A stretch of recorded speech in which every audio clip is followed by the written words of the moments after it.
Valorize cada segundo do seu tempo, porque o tempo, ele é o bem mais precioso que você tem, e o mais cruel também.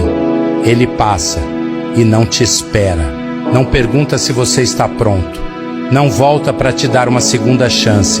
Quantas vezes a gente se pega dizendo: depois eu ligo, depois eu resolvo, depois eu abraço. Mas o depois, ele nem sempre chega. E quando chega, às vezes já é tarde demais.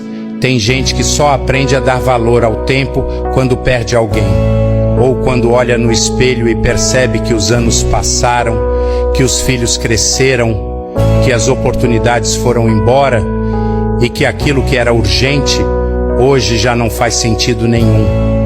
Você já parou para pensar em quantos momentos lindos da sua vida foram desperdiçados com raiva, mágoa, orgulho ou distração?